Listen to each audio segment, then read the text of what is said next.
White's Road meanders gently up Wilderness Heights, a quiet country road where Welsh ponies on the local stud farm add to the almost English charm. This lovely drive is also popular with cyclists and walkers.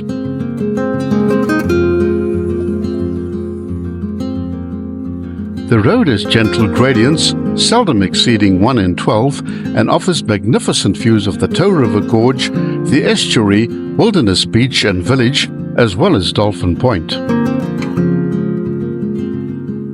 The road is peppered with corners, many which are very sharp, but if you comply with the speed limit, all will be well.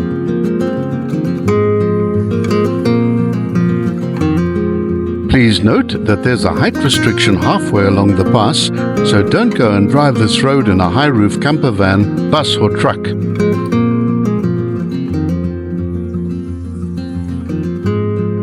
The lower 2 kilometers close to the village is tarred, but the quality of the tarring is uneven and bumpy to the point that you'll probably find the gravel a more pleasant surface to drive on.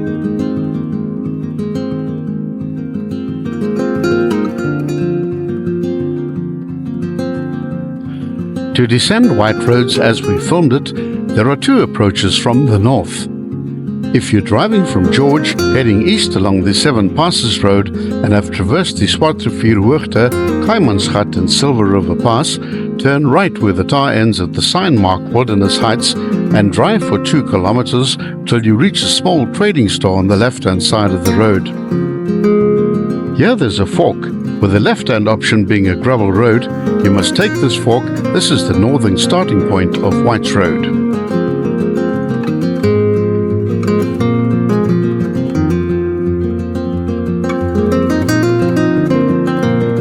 With superb views out over the Tow River Valley and the Indian Ocean, which opens out onto the endless African horizon, it's no wonder Wilderness is hailed as the holy grail for paragliders, view-hunting hikers, and those with a penchant for natural highs.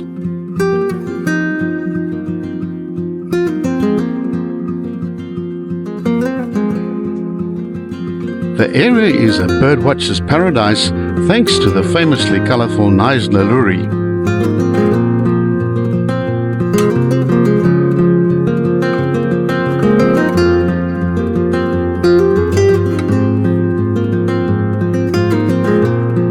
In 1909, White's Road was commissioned and funded by Ernst Montague White, businessman, philanthropist, and the son of Henry Fancourt White, who was the surveyor and road inspector for the Montague Pass between George and Oudtshoorn.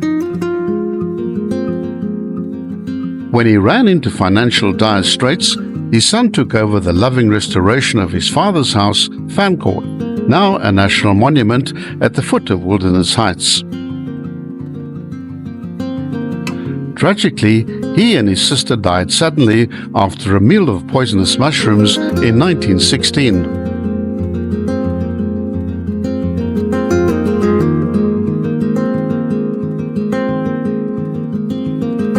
The start of White's Road can be easily located at either end as it's well signposted.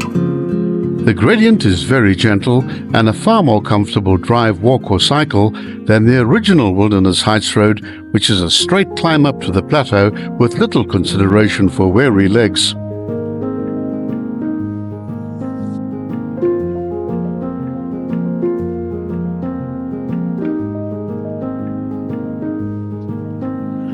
From the start, near a small trading store, one leaves the town and commences the descent down White's Road at a very easy gradient of about 1 in 20.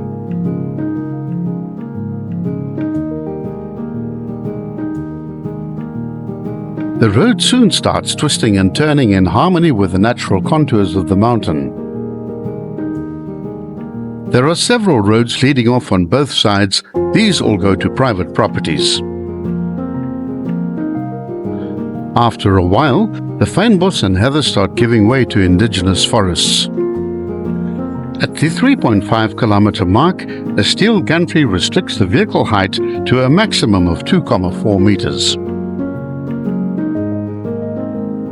There are some beautiful views down of the Tow River Gorge to the east, but be careful where you stop, as there aren't many safe places along this road.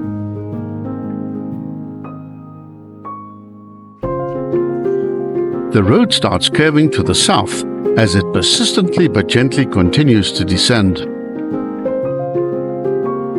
The views now start to change, and soon the lakes to the east appear, along with the attractive Serpentine River, which is a tributary of the Tow River. The beautiful beaches of Wilderness paint a lovely contrast to the dark waters of the lakes.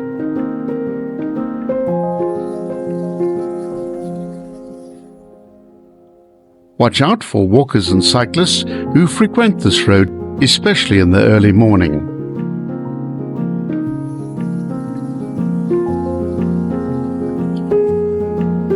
If you drive this route with your windows down, you'll hear birdsong all along the route.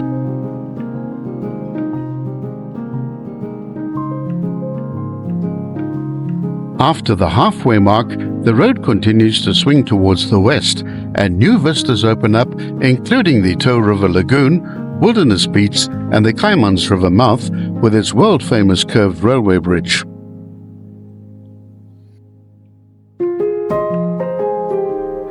At the 4.5 kilometer mark, the gravel gives way to tar and becomes narrower.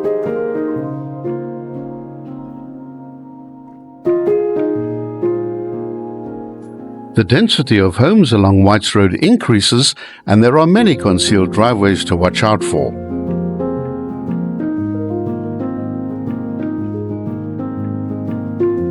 The slowest part of the road is the busiest, and you can expect to meet oncoming traffic.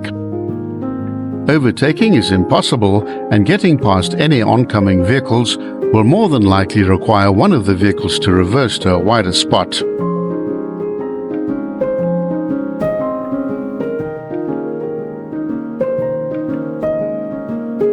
Accepted etiquette is to give way to the ascending vehicle.